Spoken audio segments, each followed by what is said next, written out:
Olha, meus amigos, depois de muito debater, chegamos à única solução possível para acabar com a crise.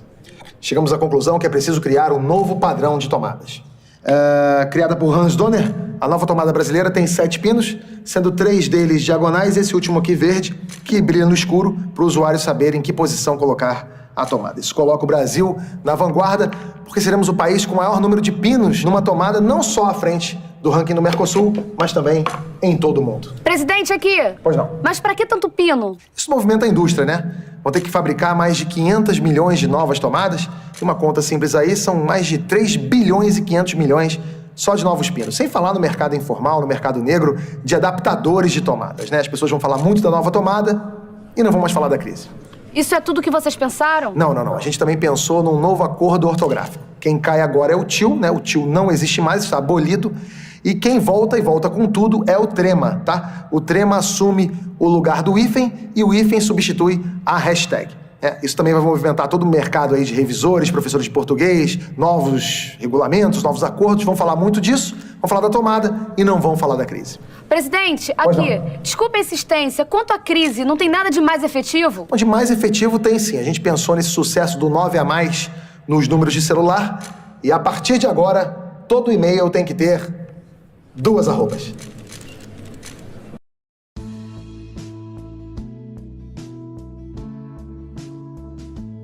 Aula 23, vamos falar hoje sobre as organizações supranacionais. Pois é, cada país com a sua tomada, com o seu padrão, né, com a sua regra. E no meio disso tudo a gente tenta ligar o mundo.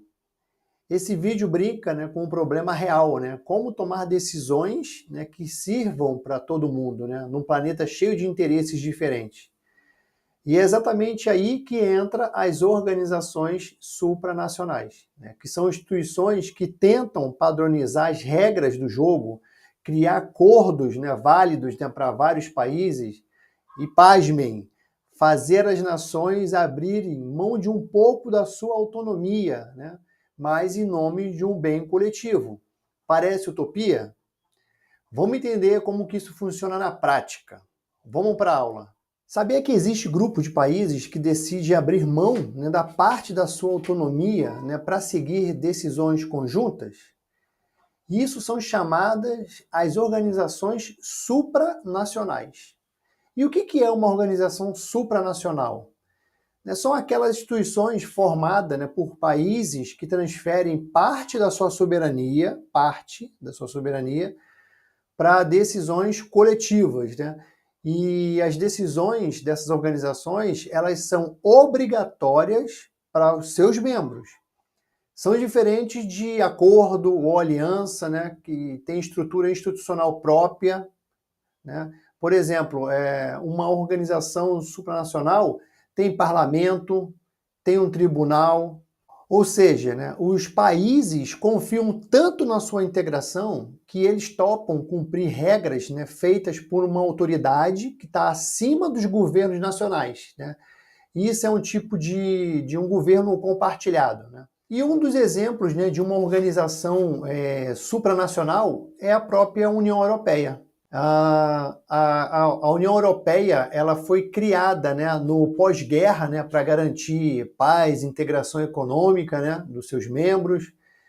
Começou com a Comunidade Europeia do Carvão e do Aço, né, lá em 1951, e daí ela evoluiu, né, para a União Europeia, né, que a gente conhece hoje, né, que isso foi em 1993, através do Tratado de Maastricht.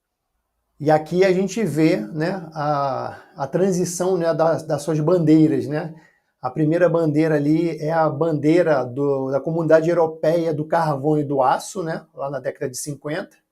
E aí depois ela evoluiu para essa nova bandeira aí que a gente conhece, que é da União Europeia. Vamos falar um pouquinho, né, das características dessa organização supranacional conhecida como União Europeia, né? Vamos lá, o Parlamento Europeu, né?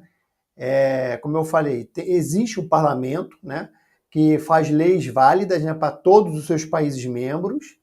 Existe o Tribunal de Justiça da União Europeia. Existe uma moeda única, né, o euro, né, que ele vale, né, em 20 países, né, lá da União Europeia, e o mais importante da União Europeia, né, que é a livre circulação de pessoas, de bens, serviços, dos seus capitais. Agora imagina assim, um francês, né, estudante, né, em Portugal, usando a mesma moeda e com os mesmos direitos legais, né? Isso é a supranacionalidade funcionando na comunidade europeia. Aí vem aquela pergunta, né? O Brasil, ele participa de alguma organização supranacional? A resposta é ainda não. Ainda não. Né? O Mercosul, por exemplo, ele não é supranacional. Né? Não existe uma autoridade acima dos Estados-membros. O que isso quer dizer? Quer dizer que o Brasil ele coopera, né? Mas ele não transfere poder de decisão para nenhuma organização externa. Né? O Mercosul ele é intergovernamental e não supranacional. Olha a diferença aí. Então, para a gente fechar, né, esse assunto hoje de organização supranacional, né, eu quero trazer para vocês o seguinte, que as organizações supranacionais são um passo além da cooperação, né, são uma formação de integração profunda, onde que os países aceitam regras coletivas obrigatórias, entendeu? É como jogar o jogo junto, né, com o mesmo juiz, né, do mesmo lado. Tá? Então fique ligado nisso aí, tá? Que as organizações supranacionais elas têm um a mais da sua cooperação, né?